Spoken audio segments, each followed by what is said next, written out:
ये असली पुस्तक तभी होगी जब इसमें आप पूरा अपना नाम, पता, मोबाइल नंबर डालोगे, ट्रस्ट का नाम डालोगे। कोई ट्रस्ट नहीं, कोई संस्था डालो, आप किसी के खिलाफ कार्रवाई नहीं कर सकते। नहीं, अगर इसमें ट्रस्ट संस्था का नाम पड़ा होता ना, ये एक भी क्वालिटी नाम दल संचालक नहीं बचता। ये सब अंदर होते आज कि ये परमात्मा को चाहने वाले, और ये पता फर्जी कैसे डाल दिया। लेकिन ये पता फर्जी पूरा चल रहा, पूरी दुनिया में खुलेआम सारा सब कुछ फर्जी वाला चल रहा है। केवल हमारा आपका से उठना, हमें आप अंधे गुगे बहरे बनकर पढ़ते ही नहीं। मैंने लिखा क्या है, बस फोटो संत रामपाल जी महाराज की लिखी है। ये तो ज्ञान अमृत, गीता तेरा ज्ञान अमृत, ये गीता तेरा ज्ञान अमृत पहली पुस्तक, ये कलर।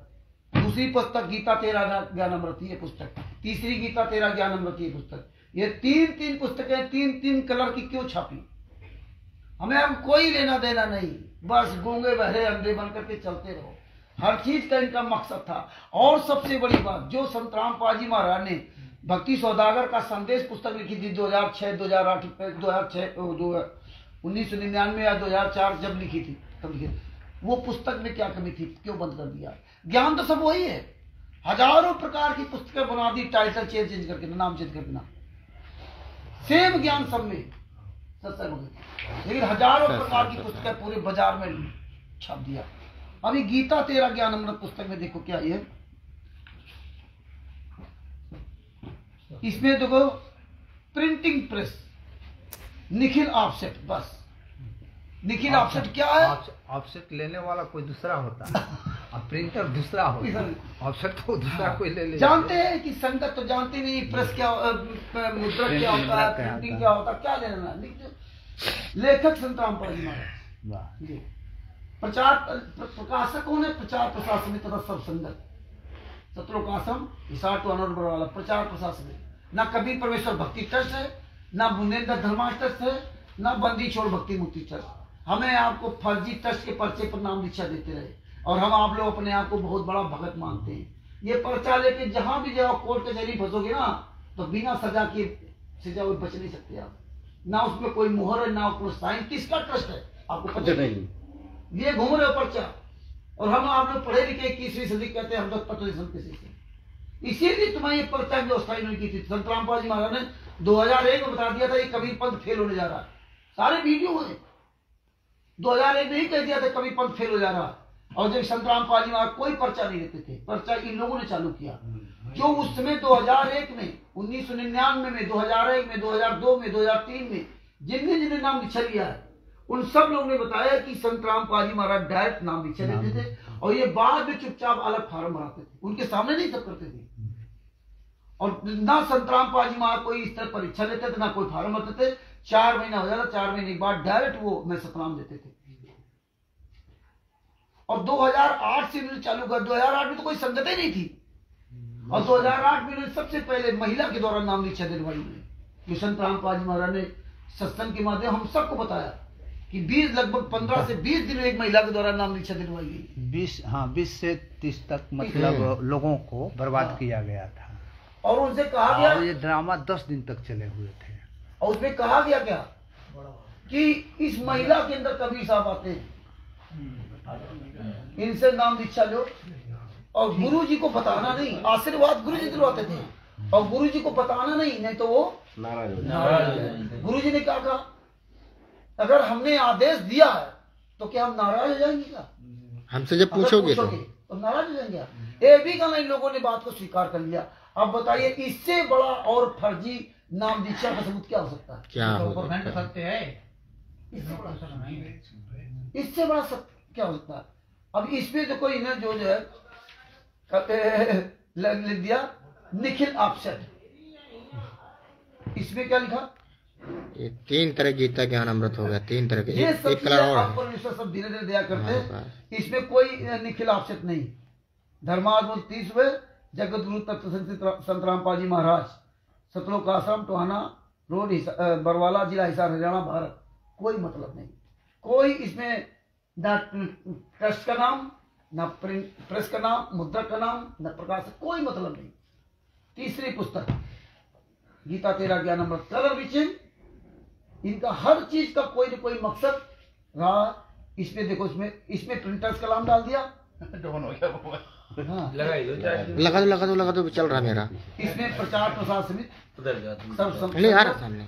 और मुद्दत कबीर प्रिंसेस C117 सेक्टर थी बवाना इंडस्ट्रियल नहीं थी। कोई बड़ी गंदी धोती बाबू में सब में वही प्रमाण, वही सब ज्ञान, वही सब। फिर क्या करें? करना ही है कि हमें जागरूक बनना पड़ेगा, हमें इस चीज को संगत को दिलाना पड़ेगा, हमें सबको बताना पड़ेगा, पूरी दुनिया को बताना पड़ेगा कि भैया जहाँ जहाँ ये मिल जाए पुस्तक बेचने वाले उनको भी समझाओ कि भैया कर क्या रहे हो, इसमें क्या लिखा है, ये फर्जी वाला क्यों करे। हमें आवाज उठानी पड़ेगी। जिस तरह संतरामपाल जी महाराज को जो स्वामी रामदेवानंद जी महाराज ने उनको आशीर्वाद दिया, ज्ञान दिया, तो संतरामपाल जी महाराज ने क्या काम किया, कितनी उन्होंने यात्राएं सही घर घर जा करके, कस्बा कस्बा जा करके लोगों को जागरूक किया। टीवी मोबाइल डेवलप नहीं था, और आज हम आप सब लोगों के पास मोबाइल है, आज हम सब सच्चाई जान रहे हैं। आज हम लोगों को ये चीज सब बताना चाहिए कि कहाँ कहाँ क्या क्या मिलावट कर रहे हैं, कहाँ कहाँ गलत कर रहे हैं, टोटल सारा सब कुछ फर्जी। और हम आप नहीं देखेंगे तो 600 साल पहले भी कबीर साहब आए थे, चले गए थे, बिगड़ा किसका। लोग कहते गुरु जी जब आएंगे तो माफी मांग लेंगे। ज्ञान क्या सुनते हो?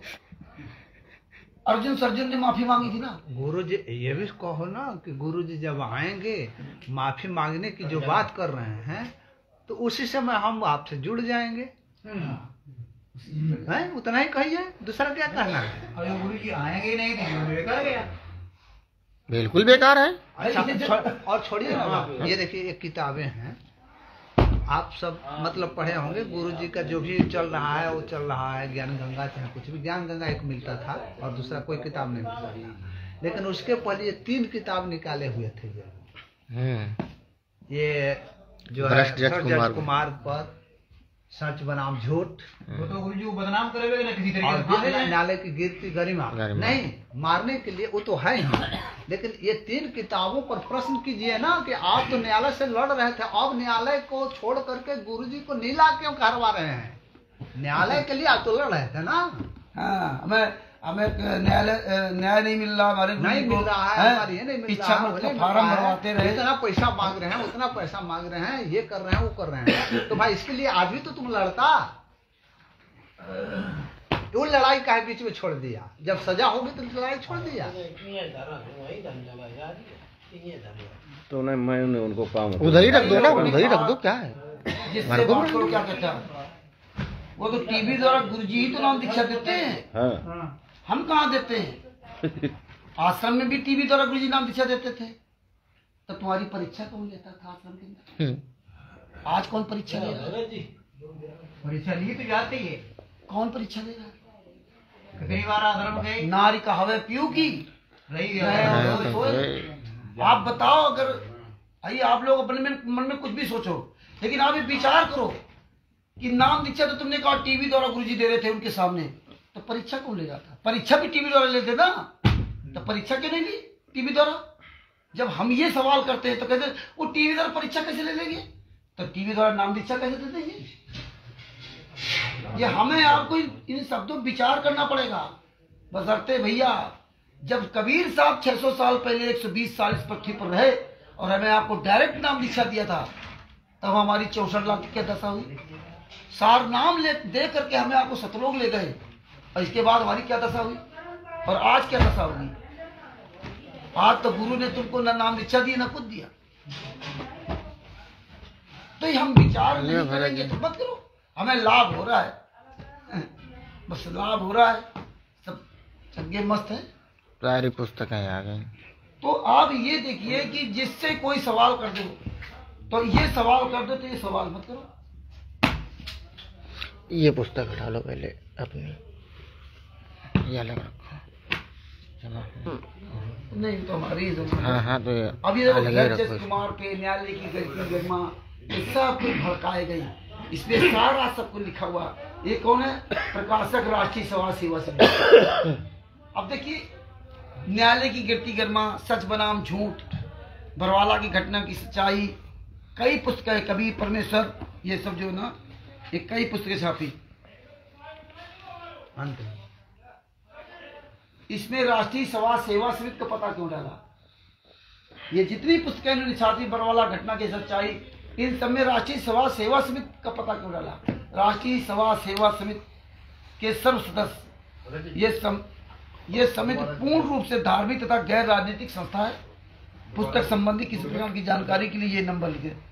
वही कबीर प्रिंटर, सी 17 भवाना एरिया, नई दिल्ली। फर्जी पता, लेकिन राष्ट्रीय समाज सेवा समिति का पता क्यों इसमें लिखा?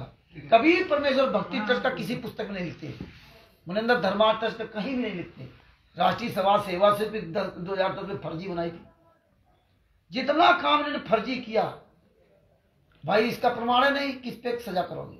संत रामपाल जी महाराज 14/8/2014 को जब कोर्ट की अवमानना हुई थी, अवमानना में संत रामपाल जी महाराज को जब कोर्ट ने, चंडीगढ़ हाई कोर्ट ने तलब किया था, तो उस दिन संत रामपाल जी महाराज वहाँ रोहतक में कोई तारीख करी थी, जरा आप बताइए। बाबा सीताराम जी, बाबा सीताराम जी को सत साहिब, जय सीताराम जी महाराज जी। उस समय की घटना है क्या? ये करौंथा कांड को लेकर के ये लोग जो बोलते हैं कि 42 बार गुरु जी ने न्यायालय को अमाना किया, नहीं जाकर। लिंक डालें। हाँ, तो वे बातें सही नहीं है। आपको ये जानने पड़ेंगे, देखने पड़ेंगे और समझने पड़ेंगे कि कोर्ट क्या लिख रहा है। कोर्ट को मतलब ये कब अवमानना हुआ, कैसे हुआ और किसके द्वारा हुआ और कब कैसे किया गया, ये जानना जरूरी है। तब मतलब आप जान सकते हैं पूरी कहानी।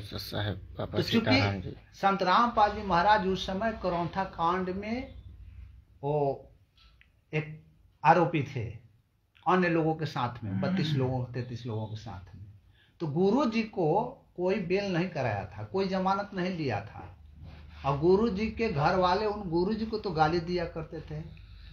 जैसे हम लोग बोलते हैं कि बाबा बना हुआ है, घर के बच्चों को नहीं देखता है, ये नहीं देखता है, अपने पैसा कमा रहा है। गुरु जी अपने पैसे से कहीं भी जाते थे, कस्बा चाहे जहाँ भी जाते थे, वे अपने पैसे खर्च से जाते थे, अपने पैसे से पाठ करते थे, किसी से डिमांड नहीं करते थे। जो कोई भी दे देता था तो वो गुरु जी उतना ही रख लेते थे। तो इसी बात को लेकर के उनके घर में ये जितने भी परिवार हैं, उनको गाली दिया करते थे।